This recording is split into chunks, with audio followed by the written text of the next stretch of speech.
Do you, and now I'm talking with my friends in Poland, and they are worried that you align yourself too much with Putin. What's your message for them? Well, if I didn't align myself with both of them, you'd never have a deal.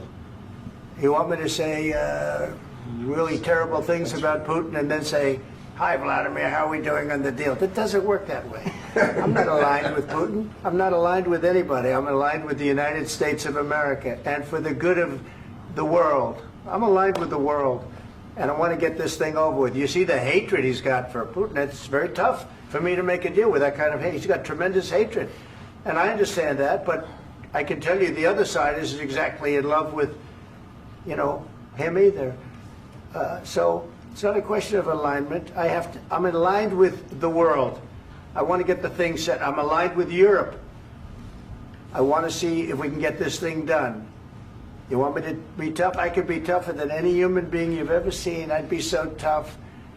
But you're never going to get a deal that way. So that's the way it goes. All right, one more question. I will respond to this. So look, for 4 years in the United States of America, we had a president who stood up at press conferences and talked tough about Vladimir Putin, and then Putin invaded Ukraine and destroyed a significant chunk of the country. The path to peace and the path to prosperity is maybe engaging in diplomacy. We tried the pathway of Joe Biden of thumping our chest and pretending that the President of the United States' words mattered more than the President of the United States' actions. What makes America a good country is America engaging in diplomacy. That's what President Trump is doing. Can I ask you? Sure. Yeah? Yeah. Okay. So he occupied our parts, big parts of Ukraine, part of East and Crimea. So he occupied it on 2014.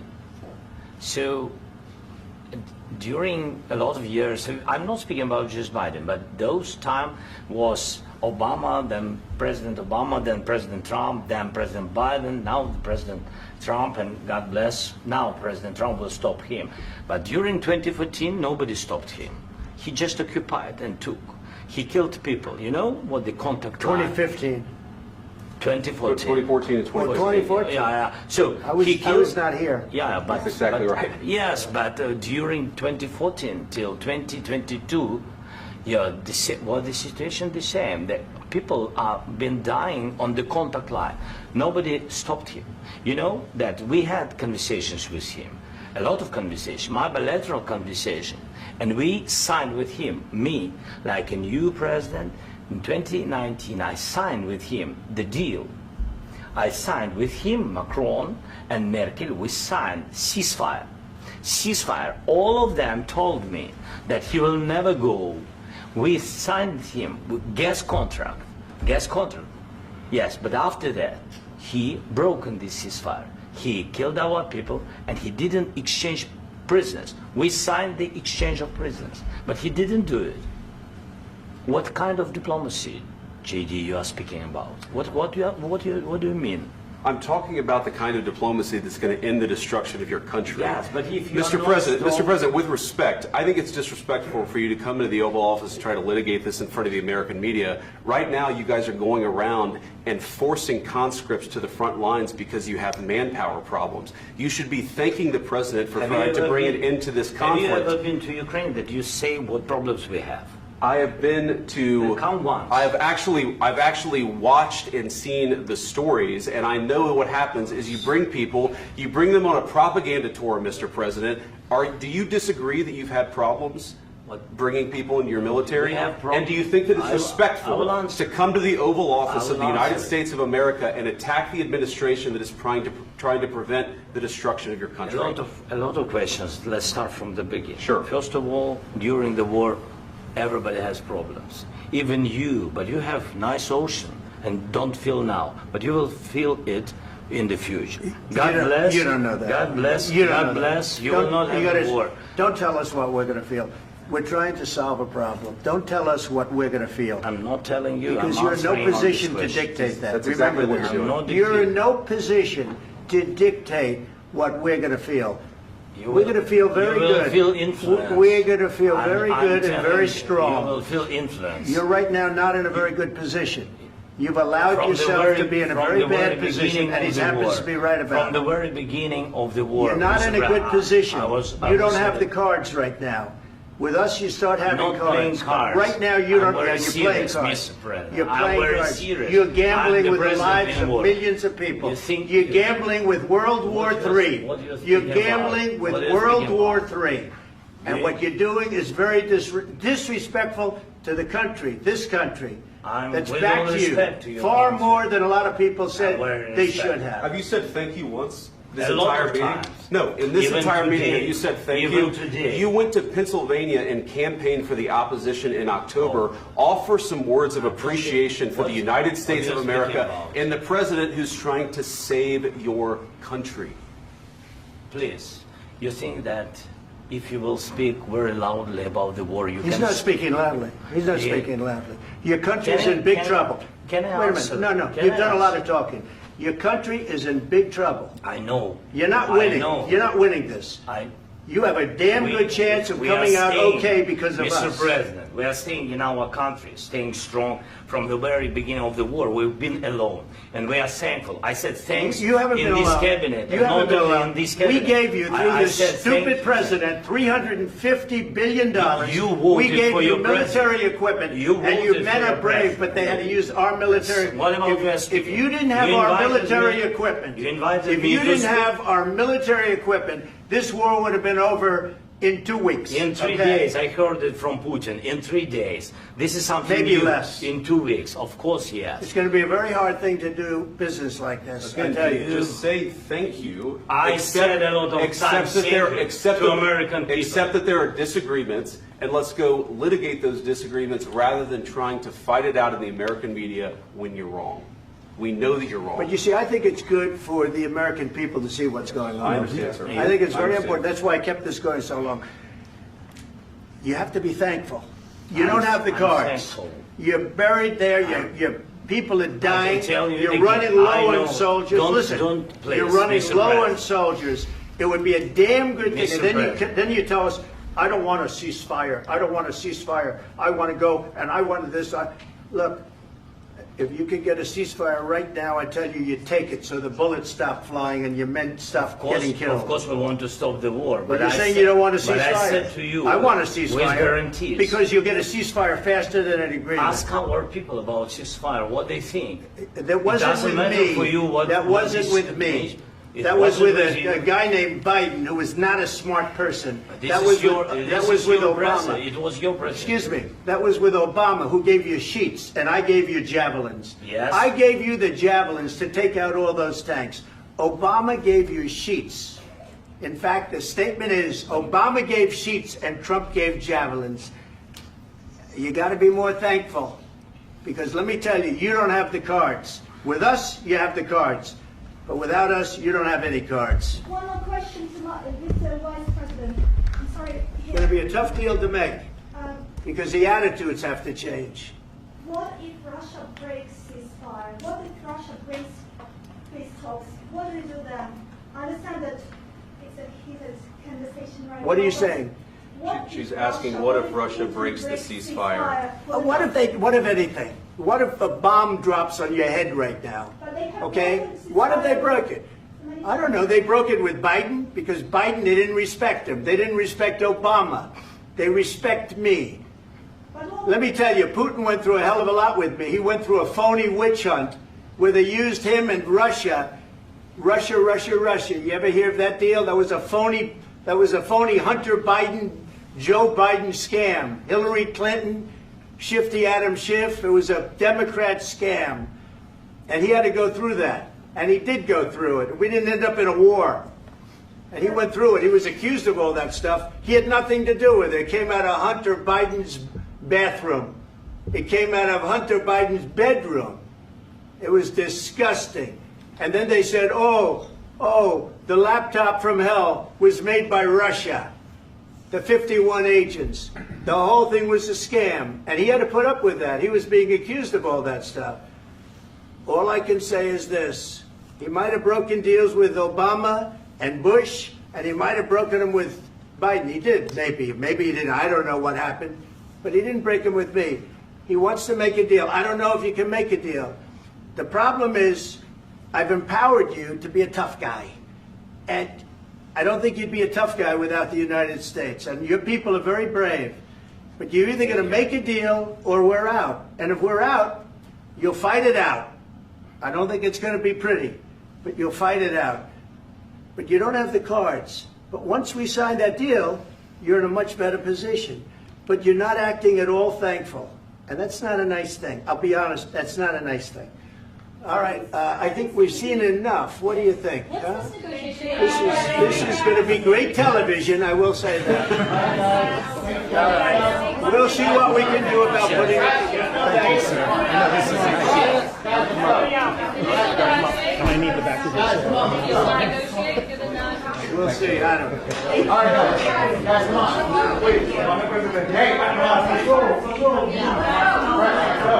今天在白宫，特朗普与到访的泽连斯基发生了激烈争吵，看懵了各路媒体。其实这种激烈争吵在各国外交场合中很常见，只不过以前都是闭门吵，这次是房间里摆满了摄像机。那么第一个问题就是，为什么特朗普要这么做呢？他干嘛要把争吵公开化、台面化？这一点不符合外交惯例啊！白宫给的官方回答是：我们对美乌争吵这事没感觉到不快，而公开直播这争吵，是因为要让美国人民亲眼看到局势是怎么发展的，以及美国总统的真实想法。白宫发言人接着说，这种敞开式的外交行动，直言不讳，都不藏着掖着，是非常少见的，但也是让美国再次伟大的重要部分。当然啊，这是官方的回答。正常来说，特朗普团队应该是设计了2套剧本，摆了2个预案。一套剧本就是小泽在那么多媒体镜头面前对特朗普大总统感恩戴德，万分感谢，高呼特朗普是人民的救世主，是世界的大善人。这也是为什么万斯在怼小泽时不断地告诉小泽，你要懂得感恩，你要知道感恩，因为美国希望泽连斯基展现出跪下来感恩戴德的一面，以彰显特朗普的伟岸，还有凸显美国的伟大。这种让对手在面前下跪认怂、摇尾乞怜、感恩戴德的戏码，在特朗普第1任期时不止1次上演。那这是第1套剧本，如果小泽不配合怎么办？那就会进入第2套剧本，就是现在我们看到的剧本。如果小泽不配合感恩，那就会进入争吵模式。特朗普和万斯通过唱双簧的方式，不断施压泽连斯基，去展现强硬。比如特朗普一再强调的：“你手上1张牌都没有。”没有美国，你什么都不是，是你把乌克兰带入了绝境。通过不断强调这些，把小泽摁在地上。更重要的是，要对美国人展现出这么一个局面：特朗普必须让大家看到，不是我不想和谈，而是你泽连斯基一直在阻挠和谈，责任全在你身上。要知道，特朗普考虑的从来不是国际思维，而是国内的政治思维。特朗普的一切动作都是对内的，而不是对外的。他一项重要的竞选承诺就是结束俄乌战争。他也不止1次说过，上台后24小时解决俄乌战争。可现在都1个多月了，战争还没有解决。对此，特朗普必须有个交代，把泽连斯基叫过来，当着全世界的面，要么他下跪求饶，要么痛骂他一顿。这就是特朗普给的简单粗暴的交代。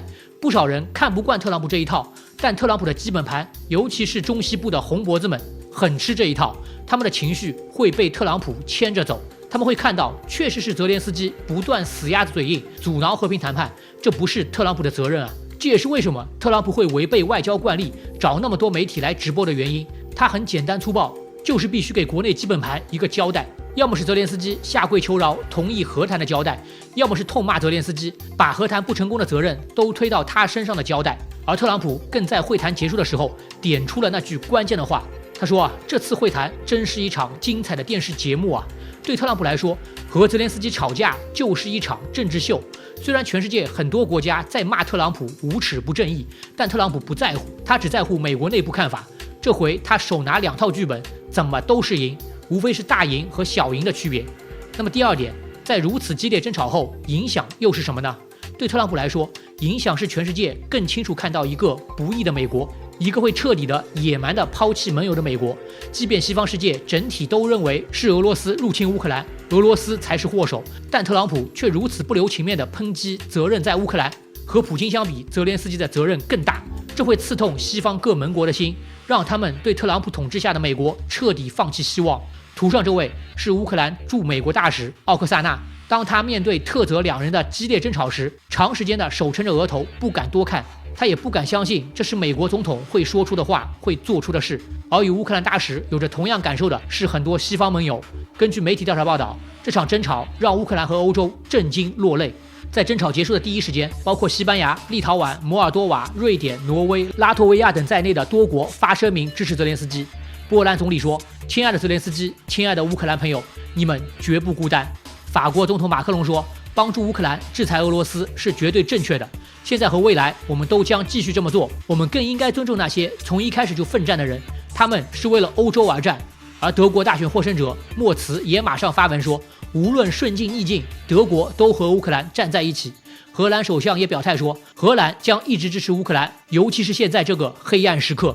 就连特朗普的爱慕者意大利总理梅洛尼这次也看不下去了，他发声明说：“分裂对任何人都不利，敌人希望看到我们的文明衰落，但目前的巨大挑战是乌克兰问题。”整个西方阵营只有一个人发出不同声音，那就是匈牙利总理奥尔班。奥尔班只说了一句话：“强者创造和平，弱者引发战争。”言下之意是特朗普在创造和平，是泽连斯基在引发战争。而英国议员更直接地说，对特朗普这种羞辱人的场面感到恶心。丘吉尔的半身像就在办公室里，他如果看到这状况，会气得从棺材里跳起来。西方大多数政治人物都对特朗普当众羞辱泽连斯基感到愤怒和不满。不过，俄国发言人扎哈罗娃倒是说特朗普和万斯居然能够克制自己，没有痛扁泽连斯基这个人渣，这真是奇迹啊！而对泽连斯基来说，激烈争吵后影响会更大。吵架后，泽连斯基被赶出白宫。报道说他们是饿着肚子被轰出去的。白宫与泽连斯基的会谈也被迫终止，同时原定签署的美乌矿产协议和之后的午餐会还有发布会也一起取消了。此外，就在刚才，更强大的施压袭来。根据白宫高级官员的消息，特朗普正在考虑完全停止对乌克兰的所有军事援助，以回应泽连斯基敢反抗特朗普的顽固立场。一旦美国完全停止对乌克兰军援，将包括数十亿美元的雷达、车辆、弹药和导弹，这等同于对乌克兰断粮，那这仗就不可能打得下去了。而这对于泽连斯基来说是极大的施压，特朗普一定会这么做的。如果泽连斯基再不低头，再不同意一份没有安全保障、要乌克兰割地卖矿求和的和平协议的话，特朗普就会切断所有军援。特朗普说的都是大白话，他说泽连斯基根本没有筹码，也没有力量讨价还价，最终只能接受。区别只是你是屈辱的站着接受，还是屈辱的跪下接受。如果现在和谈，乌克兰将失去乌东地区，但如果在美国完全停止军援后和谈，乌克兰失去的可能就不止乌东，到时候场面会更难看。但泽连斯基需要再多争取一点，尤其是在欧洲方面。昨天英国就宣布召集18国乌克兰问题峰会，这个峰会是泽连斯基争取欧洲支持的最后机会。美国的态度已经是明牌了，泽连斯基想要搏的就是欧洲的最后机会。如果18国峰会，欧洲可以不说全部吧，可以部分取代美国的军援，帮乌克兰继续打下去，那还有一点点希望。这是泽连斯基现在还不愿意对特朗普妥协的原因，他对欧洲还抱有一丝幻想。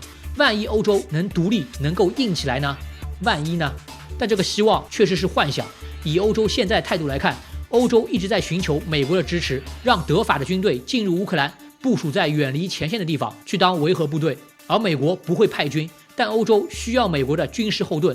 换言之，美国可以不出人，但要出钱和出武器，特别是为欧洲部队提供远程导弹、重型空中运输，还有防空系统等。讲白了，欧洲没有足够的资源和能力来填补美国退出后的空缺，欧洲必须要美国的支援。所以周日的18国峰会，泽连斯基很可能什么也得不到，欧洲不可能脱离美国单独去支援他的。但是这个态度，泽连斯基做给全世界看了。至少在镜头前这么一番激烈争吵，让大家看到他没有轻易对美国下跪，虽然这对于改变结果无济于事。那总的来说，这场被特朗普称为精彩电视节目的争吵，是特朗普精心安排的电视秀。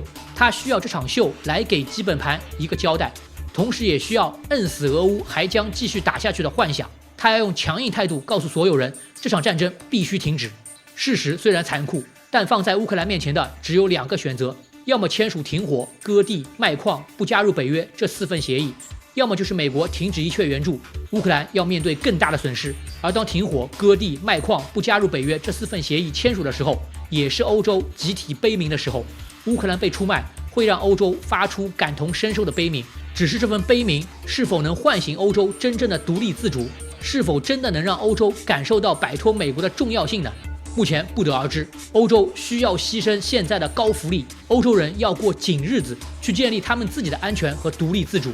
所以，我们只要去看欧洲愿不愿意牺牲自己的高福利，就能知道他们是真悲鸣还是假哀嚎了。好了，今天的特朗普和泽连斯基激烈争吵就和大家聊到这儿，感谢各位点赞和关注，我会继续给大家带来最新消息。我是江平洲，我们下次再见，拜拜。